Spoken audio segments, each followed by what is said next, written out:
Hi welcome to my mini vlog. ನನ್ನ husband mushroom ತಂದಿದ್ರು. ನಾನು ಸಿಂಪಲಾಗಿ ಮಶ್ರೂಮ್ ಕಬಾಬ್ ಹೇಗೆ ಮಾಡ್ತೀನಿ ಅಂತ ರೆಸಿಪಿ ಶೇರ್ ಮಾಡ್ಕೊತಾ ಇದ್ದೀನಿ.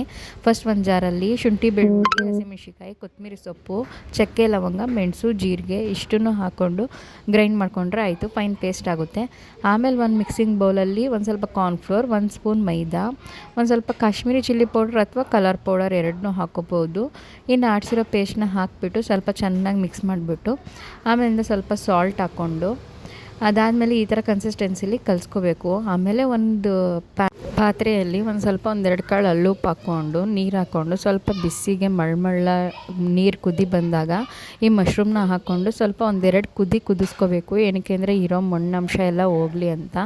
ಅದಾದಮೇಲಿಂದ ಅದನ್ನು ಹಾಕ್ಕೊಂಡು ಸ್ವಲ್ಪ ಮಿಕ್ಸ್ ಮಾಡಿಕೊಂಡು ಆಮೇಲೆ ಎಣ್ಣೆಲಿ ಕರೆದ್ರೆ ಆಯಿತು, ಗರಮಾಗಿ ಸಖತ್ತಾಗಿ ಮಶ್ರೂಮ್ ಕಬಾಬ್ ರೆಡಿ ಆಗುತ್ತೆ. ಆಮೇಲೆ ನನ್ನ ಹಸ್ಬೆಂಡ್ ಹೊರಗಡೆ ಹೋಗಿದ್ದಾಗ ಯಾರೋ ಬಾಳೆಗೊನೆ ಮಾರ್ತಾಯಿದ್ರಂತೆ, 100 ರೂಪಾಯಿ ಗೊನೆ ಅಂತ.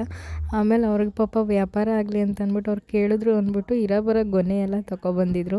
3-4 ಬಾಳೆಗೊನೆ ತೊಗೊಬಂದ್ಬಿಟ್ಟಿದ್ರು. ಅದರಲ್ಲಿ ಒಂದು ಸ್ವಲ್ಪ ನಮ್ಮ ಅತ್ತಿಗೆ ಮನೆಗೂ ಕೊಟ್ಕೊಳ್ಸಿದ್ವಿ. ಇನ್ನೂ 2 ಗೊನೆ ಅಷ್ಟು ಉಳಿದ್ಬಿಟ್ಟಿತ್ತು. ಇನ್ನು ಮಡಗಿದ್ರೆ ಹಾಗೆ ಹಣ್ಣಾಗ್ಬಿಟ್ಟು ಹಾಳಾಗುತ್ತೆ, ಸುಮ್ಮನೆ ವೇಸ್ಟ್ ಆಗುತ್ತಲ್ಲ ಅಂತ ಅಂದ್ಬಿಟ್ಟು ಅದನ್ನು ರಸಾಯನ ಮಾಡ್ಕೊ ತಿನ್ಕೊಳ್ಳೋಣ ಅಂದ್ಬಿಟ್ಟು ಆ್ಯಪಲ್ಲು, ಬಾಳೆಹಣ್ಣು ಎಲ್ಲ ಸಣ್ಣಗೆ ಕತ್ತರಿಸ್ಕೊಂಡು ಬೆಲ್ಲ ಎಲ್ಲ ತುರ್ಕೊಂಡು ಏಲಕ್ಕಿ ಕಾಯಿ ಎಲ್ಲ ಹಾಕ್ಕೊಂಡು ಹಾಗೆ ಕಾಯಿ ತುರಿ ಹಾಕ್ಕೋಬೇಕಿತ್ತು. ಬಟ್ ಕಾಯಿ ತುರಿ ಇರಲಿಲ್ಲ, ಕಾಯಿ ತರೋರು ಕೂಡ ಯಾರೂ ಇರಲಿಲ್ಲ.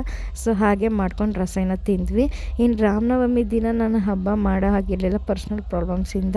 ಸೊ ಹೆಸ್ರುಬೇಳೆ ಮಾಡೋಕ್ಕಾಗಲಿಲ್ವಲ್ಲ ಅಂತಂದ್ಬಿಟ್ಟು ನಮ್ಮ ಅತ್ತೆನೂ ಕೂಡ ತಿನ್ನೋಕ್ಕಾಗಲಿಲ್ವಲ್ಲ ಅಂತಂದ್ಬಿಟ್ಟು ಬೇಜಾರು ಮಾಡ್ಕೊತಿದ್ರು ಅಂದ್ಬಿಟ್ಟು ಅದನ್ನು ಕೂಡ ಹೆಸ್ರುಬೇಳೆ, ಕ್ಯಾರೆಟ್ ತುರಿ, ಸ್ವಲ್ಪ ಸಾಸಿವೆ ಎಣ್ಣೆಲಿ ಒಗ್ಗರಣೆ ಮಾಡಿಕೊಂಡು ಸೌತೆಕಾಯಿ, ಕೊತ್ತಂಬರಿ ಸೊಪ್ಪು, ಸಾಲ್ಟು, ಪೆಪ್ಪರ್ ಪೌಡರ್ ಎಲ್ಲ ಹಾಕಿ ಮಿಕ್ಸ್ ಮಾಡಿ ಅವ್ರಿಗೂ ಕೂಡ ಕೊಟ್ಟೆ. ಖುಷಿ ಆಯಿತು, ಅವರು ತಿಂದರು.